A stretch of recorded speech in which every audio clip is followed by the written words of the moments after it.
Welcome to Crime Fighters, the Police and You, your favorite #1 security program on television. In our discussion segment today, Crime Fighters talks to a member of the management team of the present leadership of the Nigeria Police Force, the astute and soft-spoken Deputy Inspector General of Police in charge of administration, Ogbonna Onovo, on administration and discipline in the Nigeria Police Force. That's DIG administration, DIGA. May you please introduce yourself to members of the public? My name is Ogbonna Onovo. I'm Deputy Inspector General of Police, the Chief of Admin here in Nigeria Police. You're in charge of, which includes taking care of discipline. What have you been able to introduce to effectively enhance discipline amongst the officers and men in the last 1 year? It's been wonderful. For the past year, we have made tremendous achievements in the Nigeria Police Force.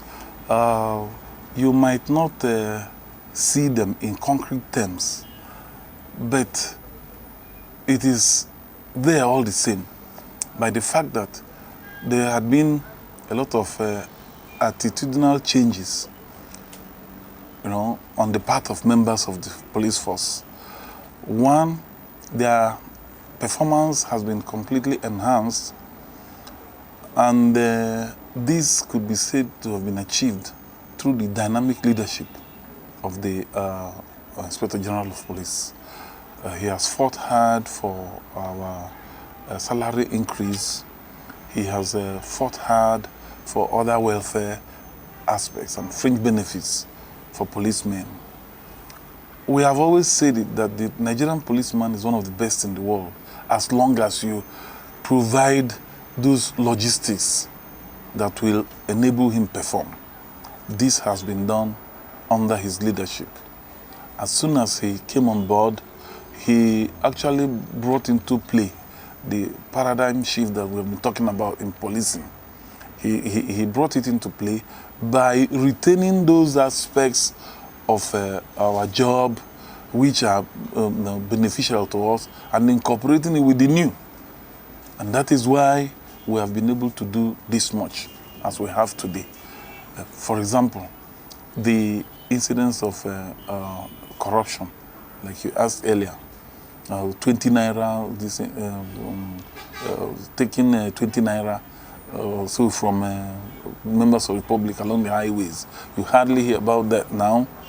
Then the extrajudicial killings or accidental discharge that have been bandied about for the past few years is almost eliminated now. There are other aspects to it too.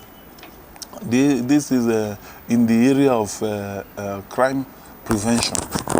We had been given many vehicles which help to motivate the policemen. For example, the policemen on patrol now have, or divisions now have at least one patrol vehicle, unlike before where they would go out only on foot patrol and is not motorized, without communication and the rest of them. So these logistics had been provided, and it has helped greatly.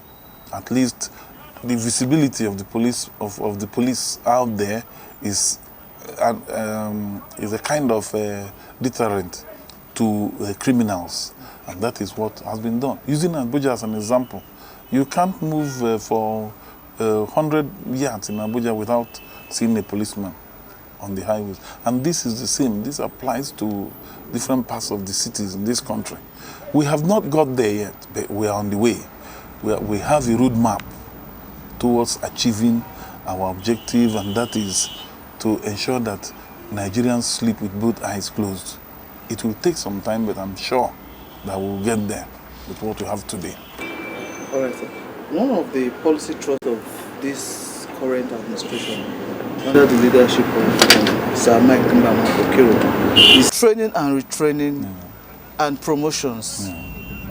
Are this part of the carrots that this administration has dangled to the men to make them have attitudinal change that you're talking about? Oh yes, the training has been there all along, but this time priority was placed on training and retraining of the men. You will agree with me that without training, you cannot talk about professionalism. And the police forces in the world today have really gone professional. The ethics of the profession and the need to meet up with the standard and best practices that will conform to democratic principles are the guidelines with which we operate. So when he came on board, he made it clear that he will not brook any nonsense from anybody. You either conform with these principles or you ship out. So he made that clear, and every policeman understood that. And these were incorporated in our courses at the training institutions. That was why from the minute he came on board, policemen started going on refresher courses. So they will be imbibed with the tenets of democracy. Because as it is, there must be the means for democratic accountability by the police. That apart, knowledge is power. Our policemen had been sent out to various countries abroad to study community policing, which is the latest strategy in crime prevention that has proved successful all over the world. We've had policemen training Houston, Texas, in Britain, and then of course the DFID and the Americans are also here to teach us, to show us how it is done. The community policing has been established in about 15 states now, and before long it will be spread to all states of the country.